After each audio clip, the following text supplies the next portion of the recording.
नगरीचे खरं तर एक प्रसिद्ध पत्रकार, धडपड करणारे पत्रकार आहात, न्याय देणारे आहात. या ठिकाणी तुम्हाला मी विनंती करतो की तुम्ही या मीडियाच्या माध्यमातून या नगरपालिकेचा भोंगळा कारभार मीडियाच्या माध्यमातून येऊ द्या.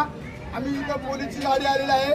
जर या माणसाने उद्या आत्महत्या केली किंवा याला जर काही कमी सरळ झालं तर याला सहची जबाबदार नगर परिषदेचे शिवसाहेब आणि त्यांच्या खालचे अधिकारी असतील.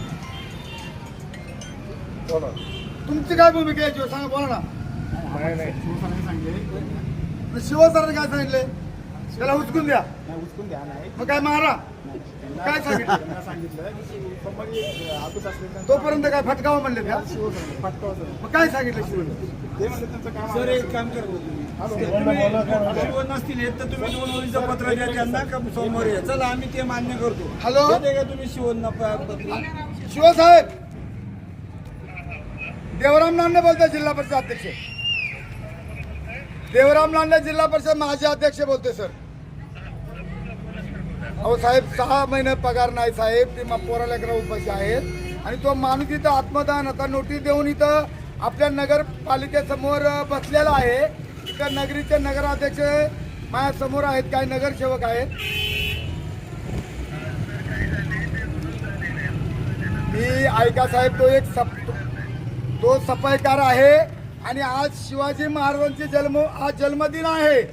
शिवाजी महाराजांच्या जन्मदिनाच्या दिवशी एक गरीब आदिवासी माणसाला जर आत्महत्या करावं लागत असेल तर याचे परिणाम कोण भोगणार आहे?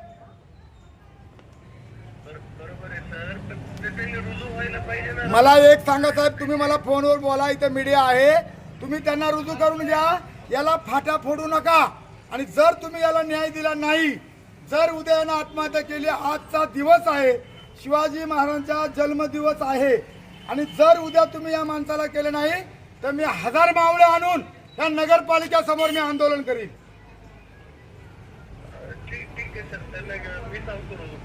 रुजू करून घ्या सांगा, मी लगेच ते उठवतो. रुजू करून घ्यायला सांगा. हा विषय वाढू नका.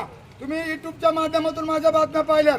मी जिल्हा परिषदचा अध्यक्ष असताना साहेब मी 13 तालुके सांभाळलेत आणि एका नगरपालिकेमध्ये एका आदिवासी माणसाचा अन्याय होत असेल तर कदापि हे आदिवासी वादळ सहन करणार नाही. याला आंदोलनच छाडणार.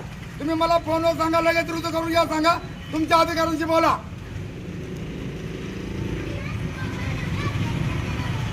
रुजू करून द्या मला. हॅलो, एकदा कुलूप लावा चला. बोला ना. कुलूपच आहे आज. कुलूपच आहे.